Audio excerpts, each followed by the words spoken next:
आपका नाम क्या है?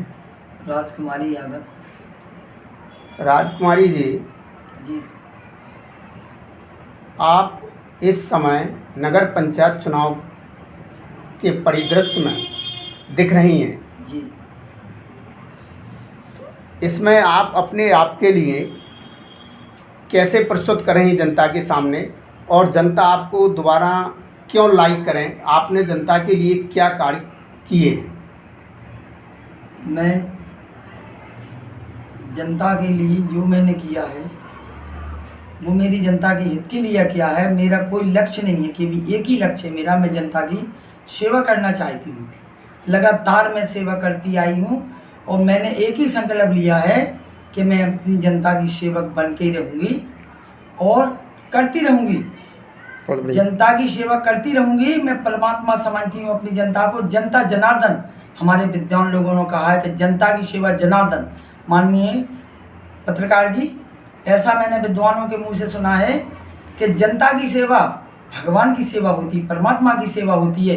तो मैं तो ईश्वर को साक्षी मान करके अपनी जनता को साक्षात परमात्मा के रूप देखती हूँ और देखती रहूँगी। और जब तक इस शरीर में प्राण रहेंगे अपनी जनता की सेवा करती रहूँगी।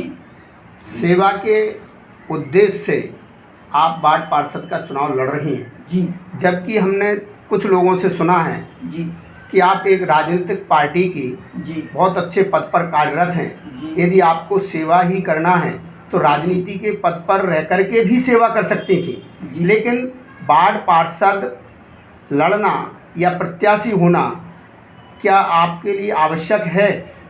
जी, इससे आप किस तरीके से जनता की सेवा करेंगे? मेरी जनता का आदेश है। मेरी जनता का आदेश है। जन जन की ये पुकार है कि मेरा एक नाम राजकुमारी है और दूसरे नाम से मुझे बड़ी मम्मी करके मेरी जनता मुझे बुलाती है।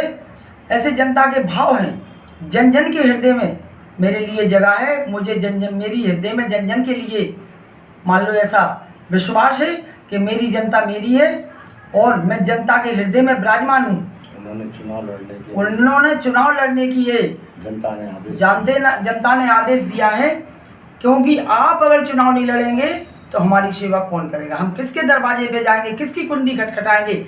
हमें ऐसा कोई जनप्रतिनिधि हमें दिखाई नहीं देता है कि जो हमारी सेवाएं करेगा और हमारी हर बात को सुनेगा। दुख सुख में उनके बीच शामिल होने वाला हमको कोई नहीं दिखाता है। तो मैं अपने मन से कोई उम्मीदवार का बनने की मुझे कोई इच्छा नहीं थी। मेरी जनता ने मुझको आदेश दिया है, जनता की आदेश का पालन कर रही हूँ। मेरे कार्यकाल की उपलब्धि है। मेरे काल की जो सीमा पूरी हुई थी, 5 वर्ष बाद मेरा काल पूरा हुआ था। उसके बाद भी मैं लगातार 3 साल से जनता की सेवा कर रही हूँ। आपने अपने कार्यकाल में जनता के लिए अपनी वार्ड में क्या महत्वपूर्ण कार्य किए हैं? एक दो कार्यों का आप वर्णन करें। मैंने रोड गिरवाई, नाली बनवाई, लोगों को यात्राएं करवाई, लोगों को 300 साढ़े 300 लोगों को मैंने यात्रा करवाई। अपनी ही वार्ड से नहीं, हर वार्ड से मैंने लोगों को पकड़ पकड़ के यात्रा करवाई। गरीबों को BPL बनवाई और कूपन बनवाए, BPL बनवाए, वृद्ध पेंशन बनवाई, विधवा पेंशन बनवाई। और ऐसा नहीं, नगर पालिका में जा के लड़ के मान लो अधिकारियों से मैंने और कर्मचारियों से जा करके काम करवाए।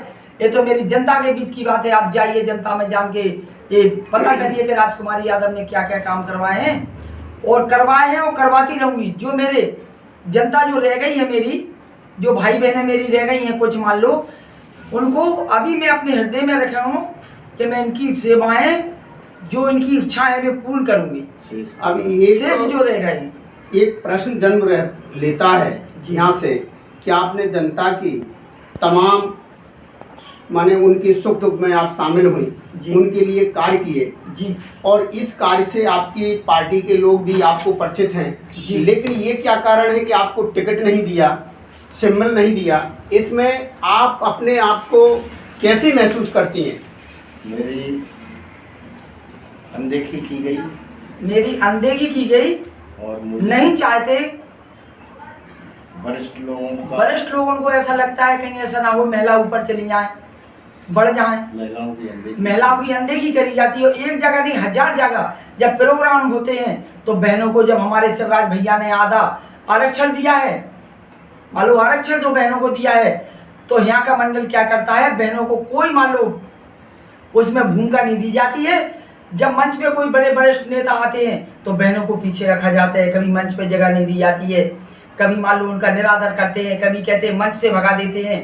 मान लो कई बार ऐसे हमारे साथ दुर्घटनाएं होती हैं, तो हम तो मान लो इसलिए मैंने निर्दलीय प्रत्याशी के रूप में मैंने आपके कहने का उद्देश्य ये है कि आपकी लोकप्रियता से वे लोग डर चुके हैं पार्टी के लोग। हाँ, ऐसा मान लो पत्रकार जी, ऐसा मान लो उनको ऐसा लगता है कहीं ऐसा न हो राजकुमारी यादव ऊपर बढ़ जाए, पहुंच जाए। ये तो ईश्वर की कृपा है, वे तो कोई परमात्मा तो है नहीं, ना पार्टी किसी के बाप की है ना हमारी है, ऐसा नहीं है। मान लो आपको प्रत्याशी के रूप में सिंबल नहीं दिया तो तो इसके लिए आपने क्या अपने वरिष्ठ लोगों से अपनी नाराजगी जाहिर की? सर मैंने किया तो कुछ नहीं है पत्रकार जी, मैंने उनसे कुछ नहीं कहा है, मैंने अपने आप को ही मान लो विचार कर लिया है। उन्होंने उचित नहीं समझा मुझे, उस लायक नहीं समझा मुझे, इसलिए उन्होंने टिकट नहीं दिया है। मैं निर्दलीय अपना। आप यदि मान लीजिए यहाँ से प्रत्याशी बनती हैं तो आप पुनः पार्टी में अपना काम करेंगी या विपक्ष में रह करके भूमिका अदा करेंगी? अब ये तो मेरी बात की बात है, मैं तो अभी नहीं बता सकती हूँ उसको मेरा मन क्या है, क्या सुझाव है, ये तो मैं बाद में बताऊंगी, क्योंकि अभी तो मैं दूसरे कार्य में लगी हुई हूँ, इसलिए मैं कोई निर्णय नहीं ले सकती। आप अपने सामने किस प्रत्याशी को टक्कर में मानती हूँ? मैं तो स्वयं मैं किसी को टक्कर में नहीं मानती हूँ। मुझे किसी का कोई पता नहीं कौन लड़ रहा है कौन नहीं लड़ रहा है, क्या है। भारी मतों से विजय बनाऊंगी और मेरे ऐसा लक्ष्य है कि मेरी जनता मेरा सपना पूर्ण करेगी और मैं जनता की सेवक बनूंगी दोबारा से, मेरा ऐसा लक्ष्य है। आप अब की बार यदि वार्ड पार्षद बनती हैं तो आपके मन में कौन कौन से काम को लेकर के आप जनता को बताएंगे, मैं अब की बार जीतने के बाद में आपके लिए अमुक अमुक काम, क्या क्या प्राथमिकताएं होंगी जनता की सेवा के लिए? और जनता की सेवा की तो ये है भाई, शेष गलियों में जो एजेंसी के पीछे वाले जो मोहल्ला है, नई बस्ती बसी हुई है, वहाँ पर रोड डलवाना है, पानी की सुविधाएं करना है, नाली बनवाना है, लाइट की वहाँ व्यवस्था गड़बड़ है, मान लो वहाँ खम्भे गड़वाना है, ये सारी व्यवस्थाएं मुझको करना है। पूर्व पार्षद महोदय, एक प्रश्न हमारे जहन में और आया है, जैसा कि आपके कुछ समय कोरोना काल में नदी में बाढ़ आई थी, अपनी महुअर नदी में, उस समय कई लोगों का घरों में पानी आ गया, कई लोगों के घर तबाह हुए नाले के कारण, तो ऐसा बनने के बाद आप उनके लिए क्या क्या व्यवस्थाएं करवाएंगे? व्यवस्था मैंने करवाई थी, जब बाढ़ आपदा आई तो उसमें मैं रात्रि के 1 बजे मैं उठ गई, मुझे पता चला, मेरे पास फोन आया कि डैम के मान लो गेट खोल दिए और बाढ़ निर्माण 15 में नदी का बहुत बड़ा प्रभाव पड़ने वाला है। मैं जब तुरंत उठ के 1 बजे रात के बाट में घूमी तो किसी को चिल्ला के गेट बजा के बाहर निकाला, फिर किसी को मान लो व्यवस्थाएं की, पत्रकार लोग आए, नगर पालिका आई, तहसील से लोग आए, पटवारी आए, उनको बुलाए और फिर उनकी सुविधा करवाई, उनको निकलवाया, रस्सी मंगवाई, बड़ी रस्सा मंगवा करके खटियाँ बांध के या तखत बांध के उनको जनता को निकाला और पूरी रात और दिन के 2 बजे तक मेहनत करके उनको मान लो खान पान की व्यवस्था की, पैकेट वितरण करवाए, घर से जो मेरे घर में थी व्यवस्था है, गेहूँ आटे दाल दलिया की वो व्यवस्था मैंने करवाई, खुद स्वयं की। आप जनता से पूछ रहे मौकी, मान लो मैं झूठ नहीं बोल रही हूँ, आप तो जनता से जा करके पूछ लीजिए। उसके बाद में फिर क्या हुआ कि मान लो कोई शासन देखने को नहीं आया कि 80 घर तबाह हुए 15 वार्ड में, कोई शासन देखने को नहीं आया, ना ही कोई नेता, ना ही कोई नगर पालिका, ना ही नगर अध्यक्ष। जब मान लो मैंने 10 दिन तक इंतजार किया तो 10 दिन के बाद जब मेरा ऐसा मूड खराब हुआ, मेरी जनता बिलबिला रही है और मान लो बिलख रही है, जिसके घर में अनाज नहीं है खाने को, जब मैंने बाट में जाकर के घूमा, देखा कि अब तो मुझे उतरना पड़ेगा, मेरी जनता को बचाना है, भूख प्यास के मारे तड़प रही। फिर मैं 100 महिलाओं को बुला करके मैं तहसील में जब पहुंची, वहाँ तो तहसीलदार साहब ने, एसडीएम साहब ने, जो भी कलेक्टर साहब पीडी थे वहाँ पर, उनने कहा मैडम आप चिंता मत करिए, आपकी बाट में सुबह 7 बजे सर्वे होने को आ जाएंगे, आपके घर पहुँच जाएंगे, सर्वे करेंगे, जो भी आपकी बाट की परेशानी है, जनता की परेशानी है, उनको दूर किया जाएगा, जो प्रशासन से मदद बनेगी वो आपको पूर्ण रूप से दी जाएगी। वार्ड नंबर 15 से आप कितनी बार विजय हुई हैं? मैं वार्ड क्रमांक 15 से एक बार मेरे पति ये विजय हुए हैं, दूसरी बार मैं हुई हूँ, तीसरी बार मेरी तैयारी है। ऐसा पार्टी ने क्यों सोचा कि आपको अब की बार प्रत्याशी नहीं बनाएगा? हो गया जी प्रश्न देना चाहती हैं जिससे कि जनता आपके लिए पुनः अपनी स्थिर आंखों पर बैठा है? पर जनता को मैं यही भरोसा विश्वास दिलाना चाहती हूँ कि अगर मुझे सेवक समझे, सेवा मैंने की हो और सेवक समझ के मुझे पुनः जन का बहुमत है। जिन का मुझे बहुमत मिलेगा और जिसका नहीं भी मिलेगा उसकी भी सेवा करूंगी, जिसका मिलेगा उसकी भी सेवा करूंगी।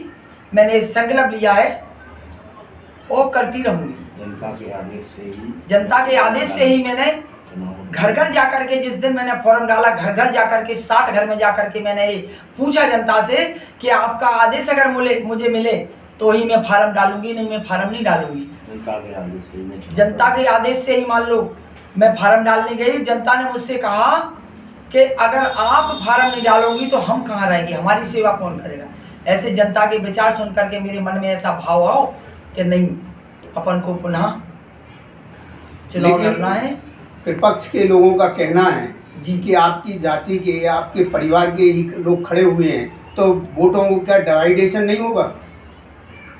इस पर क्या अरे वो कहेंगे? तो उनका कोई वजूद नहीं है, वो जनता के बीच कभी रहे नहीं है, उनके द्वारा जनता की कभी सेवा भाव नहीं किया है। सब देखिए पत्रकार जी, हमारे पूर्वजों के मुँह से मैंने सुना है कि अगर गेहूं बोते हो तो गेहूं काटेंगे, कोदे बोए हो तो कोदे काटेंगे।